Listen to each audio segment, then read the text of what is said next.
Fei Wong and Yu Zhang. They will discuss the visual representation of Israeli-Palestinian conflict on social media, a multimodal critical discourse analysis. Please welcome Fei Wong.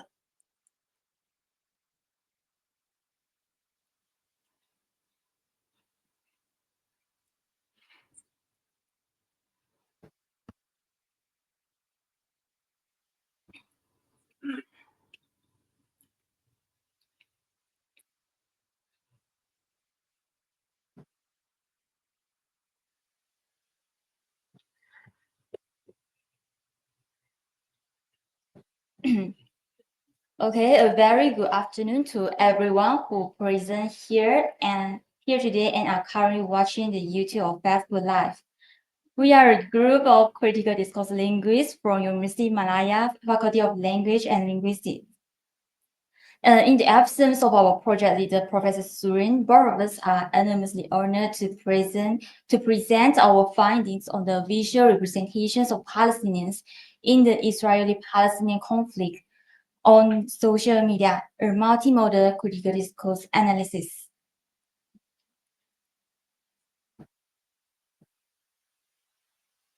Okay, so before we start, it is significant to explicate what representation is in order to know how does it work in the society.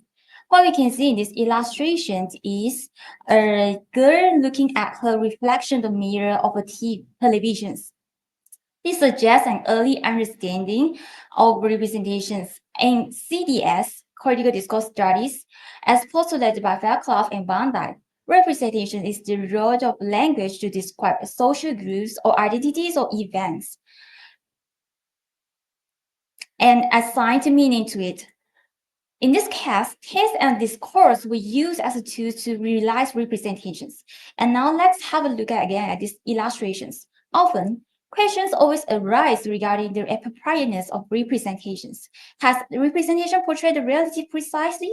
And such questions give room for critical discourse linguists to ask how representation reflect and reinforce power dynamics in ideologies within certain social contexts, and this has been our point of departure. The present studies aim to investigate the representational choice for social actors Palestinians that are embedded within the social media framing of the conflict. Our data consists of 700 samples from Facebook, Instagram, and TikTok uploaded by individual users from May to November 2024. As our focus is on the individual users, so organizational contents from government like Israel or US and some like official news outlet were excluded. Okay, so next, we would like to unpack some theoretical foundation we were using within our studies, like a theoretical framework, multimodal critical resource analysis, and the analytical framework that we were using, which is social semantic inventory. Okay, so first, just like before, we have said that text is used as a tool to realize representations which is by describing certain social events. In multimodality, text, we understand it as a semiotic object, which is combinations of different semiotic modes and leveraging upon the affordance of medium to create meaning. So text is not simply a language or a combination of words or sentence, but more about the multimodality. Okay, so as our focus of the medium, is social media.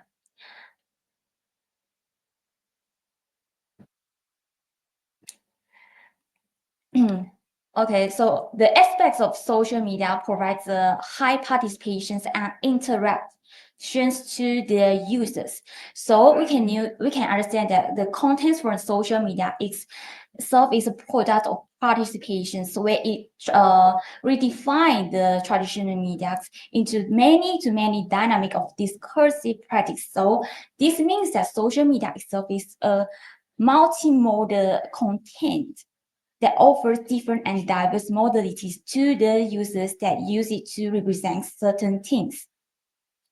So we need to know also with the emergence of social media, there is also the emergence of network public that is defined and shaped by the social medias in both ways.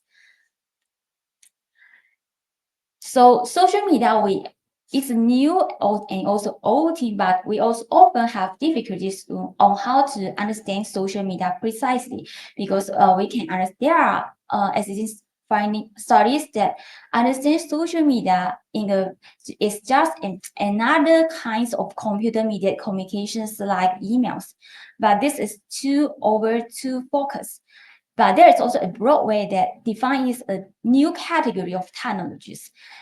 However, it's just we say before about the text, understanding text in the model is that leveraging the affordance of mediums to assign meaning to social events. We are focusing on the affordance approach to define social media, which is based on the features and affordance social media offers to users. What we can use social media to do. So here is illustrations on based on the perception psychology descriptions to describe what is affordance.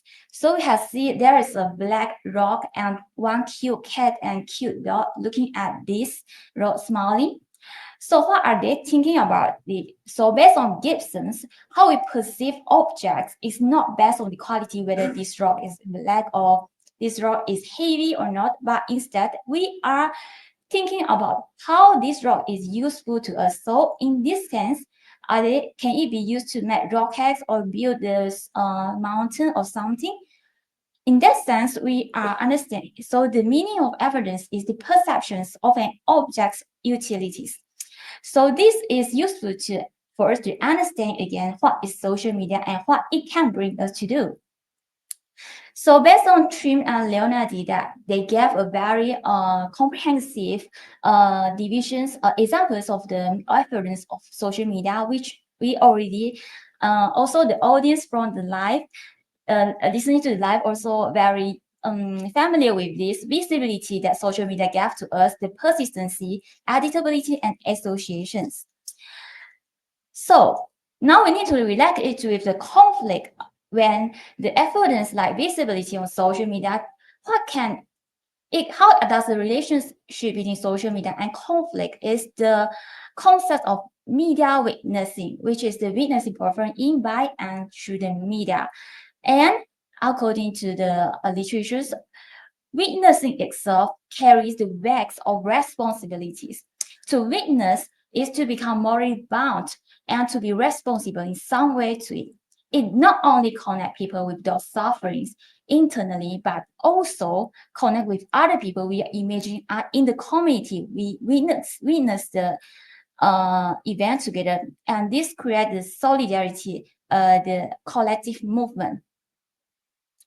Another important concept is the echo chambers in the social media, where it is coined by Krosavinic that social media it can be seen as an echo chambers where forms a group of like-minded members that like.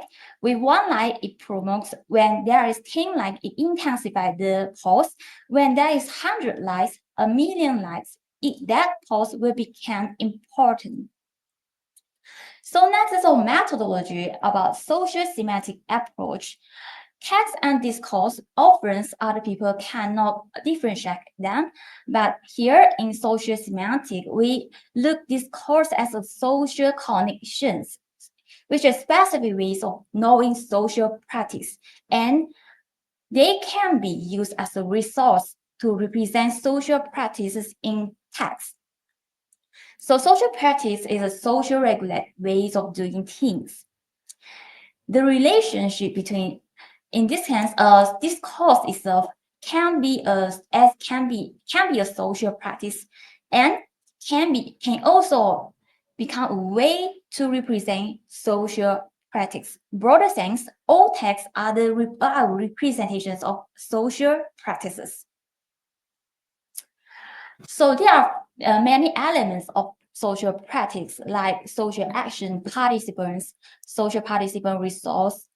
And then our focus today, as said, is the participants. Participants can be represented according to the agency, like agency, which is on the active as an active agent in the matter process, then that participant is activated. While when that participant is at the receiving end of a process, of a transitivity process, then the participant is passivated. In this case, we call the activated as agent, passivated as patients. And this is what we call overall social actors. Another important concept within the social semantic approach is recontextualizations, because we are using language to make meanings. And these things, from upper reach to the lower reach, the process is objectified and made for certain purpose. So the assumption made is that all discourse recontextualize social practice. At the same time, it is also recursive and will be removing us further and further for the repetition loops. So here are some examples of the visual representations of social actors, where we can see that they can be included and that can be excluded from certain representations, whether it's specified, individualized or collectivized according to their biological category, or according to their physical category, or according to their religious, homogenized. And then we also need to look at the role in each different representations. So the findings of our data is firstly that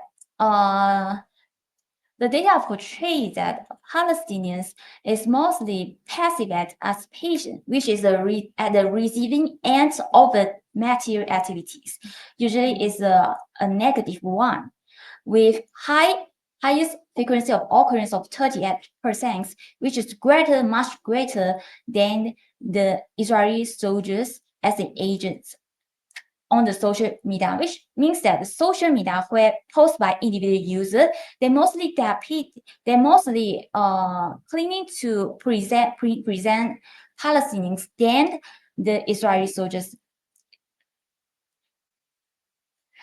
And then how they are presented is that mostly they are individualized instead of presented in groups. Also, in this case, Palestinian is present with the frequency of occurrence of Palestinian is far more higher than the Israelis. And why they are individualized, because usually in the representation of discrimination, mostly they are present in group or homogenized so that no one can recognize them. But it's on social media, most of them, especially the Palestinians, were individualized. The reason behind possibly is because they want everyone to recognize what is the suffering, the specific sufferings and their personal narratives. And also the Israelis as agent individualized to know that who is actually accountable for those suffering. Here are some examples of what has then been depicted, shown as agent where Israel is mostly depicted in a very destructive material process of destroying, of speeding, of committing genocide, or of shooting. While patients where Palestinian is mostly represented, they are on the receiving end, so they are pacified and they are present as having wound displaced. So, and we can see the quantity of the actions. Palestinian is way more than the agents. So this is to humanize the patients. What have they been going through?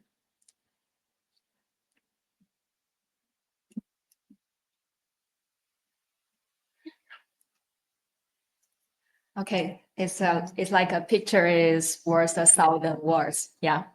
So for the social media pictures, our first finding is about visualizing the horrors of war through daily objects. So the picture in the left is the burned shoe with remains of a child's foot.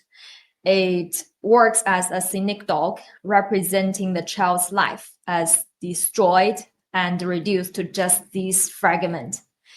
In multimodal critical discourse analysis, we also look for angle. So in this picture, the camera angle looks down, positioning the viewer above the scene. This creates a power dynamic where we are witness, but powerless to intervene. And the child is represented through the shoe, but the actors responsible for the violence are absent, leaving the violence depersonalized yet universal. And the bold text, "never forget," is a clear moral evaluation. The phrase constructs a moral responsibility for the viewer, legitimizing the need for action and remembrance, and highlights the child's tragic death and prolonged inaction of the global community. And overall, the use of high contrast colors and the bold text ensure the image's prominence within the fast-paced scrolling interface of social media. And the affordance of visibility enables the image to quickly disseminate, maximizing its potential to provoke public discourse and engagement. And the image in the right, the salient element in this image is the plastic bag placed on the scale. The bag represents Omar, reduced to 18 kg of remains, embodying dehumanization and the ultimate objectification of a human life. Omar's agency is stripped entirely, as he is presented not as a person, but as a lifeless object. The scale itself acts as a symbol of systematic and bureaucratic violence, where human lives are calculated and weighted like disposable items. This reflects a semiotic tension. The cold efficiency of the scale contrasts sharply with the emotional gravity of the situation. And the caption, "Here is Omar," invite associations between the objectification of the human body and broader systems of power, critique, and oppression.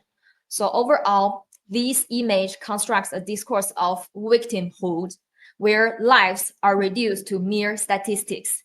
It critiques the normalization of violence, exposing how systematic processes depersonalize and render suffering invisible.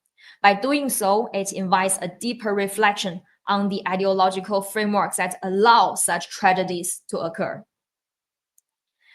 And the next topic is about products and pretext. So here, the original Pepsi packaging has been deliberately edited to embed a political message, showcasing how social media platforms enable users to reimagine and recontextualize existing commercial symbols. The act of modifying a widely recognizable brand adds emotional and rhetorical power, making the critique more impactful and relatable to global audiences. And you can see from the image, the crying child represents the victimized social actor. The hijab marks her as culturally specific, situating the image firmly within the geopolitical conflict in Gaza. This specific cultural signifier amplifies the emotional impact by tying her suffering to a broader group identity, while the blurred faces in the background symbolize collective suffering. This generalization highlights the scale of violence. And actually, the actual agents responsible for the violence are excluded, leaving the brand to stand in as a symbolic antagonist, implicated through its association with American and Israeli interests. So similar goes with the video clips in the right.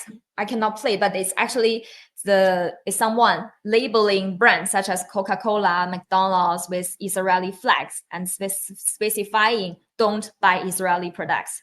It provides a clear moral framework, positioning consumer boycotts as a legitimate and necessary response to the violence depicted. And the argument is framed as consumer action directly challenging geopolitical complicity. And these align with a discourse of resistance, targeting global brands as proxies for Western imperialism. It promotes boycotts as political acts, challenges how consumer culture distracts from and normalizes the violence sustained by geopolitical systems. And the next one is a very special picture type. We found social media users criticized through memes. So according to Litera et al. 2019, social media memes afford collective political expression, especially among youth. So in this example, the meme amplifies the power disparity through dark humor and irony. You can see the soldiers represent the Israeli occupation forces, depicted as uniform, armed, and intimidating, while the baby is small, defenseless, and incapable of speech. This visual dynamic critiques the imbalance in the conflict. And you can see the phrase, any first words. It parodies the typical line like any last words used before execution, adding a darkly ironic twist. And the baby's inability to even speak yet further underscores the absurdity and cruelty of such a question. And the meme constructs a discourse of systematic violence, highlighting the absurdity of targeting someone so defenseless and innocent. It critiques the structural power that allows such extreme and unjust actions. And the faceless nature of the soldiers represents institutionalized dehumanization, where victims are stripped of individuality or innocence, even when they are as powerless as a baby. So overall, for memes, affordances play a particularly unique role. The simple cartoon style in the meme allows for easy recontextualization and inviting others to create variations that critique systematic violence, power dynamics, or dehumanizations. And memes itself are inherently designed for rapid visibility on social media platforms, using humor or irony to engage users quickly. And next, memes are also used to visualize US involvement. So here, the left picture, represented by the sweating cartoon figure, American voters are depicted as caught in a dilemma. The distress of the voter emphasizes the moral impossibility of choosing between two forms of violence. And the two identical buttons represent institutionalized violence, suggesting that regardless of choice, the outcomes are the same, complicity in systematic harm. And by trivializing the concept of genocide into simple button pressing action, the meme also critiques how extreme violence has become normalized or reduced to political options. And in the right picture, we can see Uncle Sam represents the US government, showing as a tall, gaunt figure holding an unbalanced scale. The scale on the left is overloaded with dead Palestinian bodies, symbolizing immense suffering and loss. And the Israeli side, by contrast, holds only one individual, yet the scale remains tilted in Israel's favor. The overloaded scale versus the single figure highlights the disproportionate attention and support Israeli receives compared to the suffering endured by Palestinians. The scale symbolizes justice, but its extreme imbalance critiques the lack of fairness in the geopolitical discourse surrounding the conflict. It critiques the ideological imbalance in US foreign policy, where Palestinian suffering is downplayed and support for Israel remains unwavering. Both memes expose how violence and injustice have been normalized in the context of US involvement in the conflict. And another prevalent picture type is political graffiti in social media. Initially, graffiti is only visible to those physically present, but it has been elevated to a global audience when shared on social media. So we can say that social media enable political graffiti to transcend geopolitical, geographical constraints, allowing its message to engage audiences worldwide. For example, in the left picture, the graffiti transformed the acronym IDF from Israeli Defense Forces to Israeli Defense Force, repositioning the military as a symbol of mockery and delegitimization. The alteration of forces to farce employs linguistic irony. The graffiti critiques the legitimacy and moral failure of Israel's military operations. And the act of graffiti in public spaces itself is a form of resistance discourse, symbolizing grassroots oppositions. And the use of public space reinforces this critique by bringing the message into everyday visibility, countering institutionalized narratives. And the graffiti in the right, we all bleed the same color. It uses the collective pronoun we, emphasizing a universal humanity. It portrays all people as inherently equal, transcending divisions like nationality, ethnicity, or religion.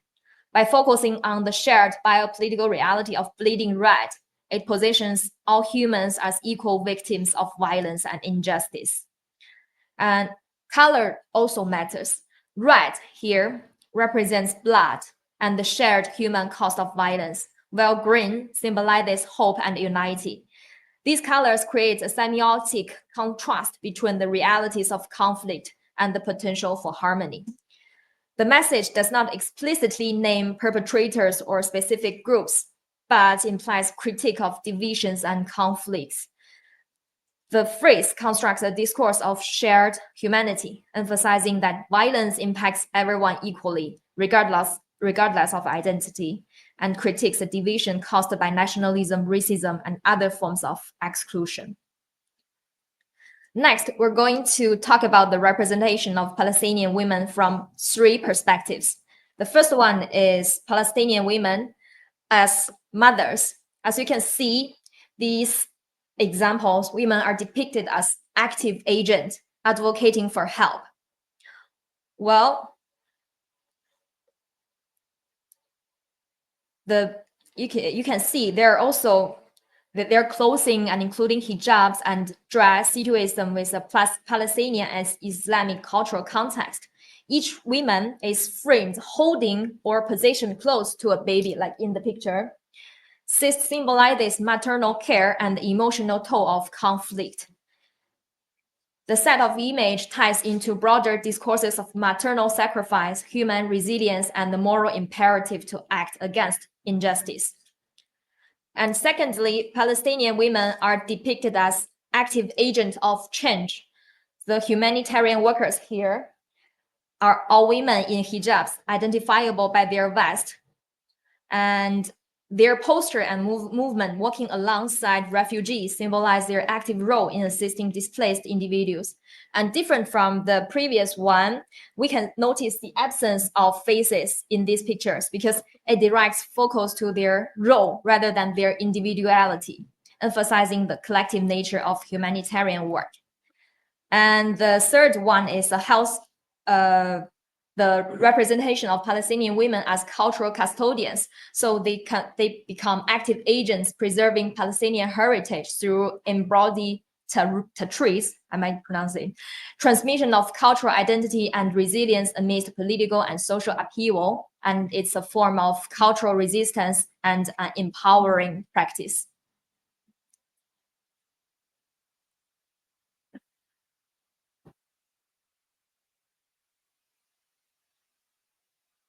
Okay, next one is a significant portrayal of children's mouths on the social media, where they are looking directly on they make a direct gaze with the viewer on the social media. So this is the times where the direct gaze is met with the viewer, but previously, we can see that when they emphasize the role of the adults, the children does not look at the viewer. So these gazes represent a symbolic demand that they want something from you, especially when they are holding a baby that are not looking at the camera, while on the right they are holding a bottle of water. That implies that this direct address implies a symbolic demand. And then elevating from the smile is the laughter of the children. How they portray it is, we look at the right side, they directly get look at the camera. Okay, I have 3 minutes left. I will close it now. Okay, so laughter, direct gaze, and then portrayal of residents, they are distanciations from the viewer. Portrayal of despair, we are again looking it as a we are voyeur, like a voyeur looking at their sufferings. So overall, the conclusion is that what affordance that make social media users efforts what affordance social media users can use to represent the team. Another is the symbolic involvement through children, where children is used to depict as one of us, and then this empowerment, representative of this empowerment as empowerment, when the victim is the powerless, but through the portrayal, they are the most powerful accounts. So lastly, the overall that we're talking about social actor, looking at these Palestinians as examples, social media itself is a social actors that react also through the efforts what social media features can give the audience, the users to present. And lastly, we end with a thank you and scrum luck. Thank you.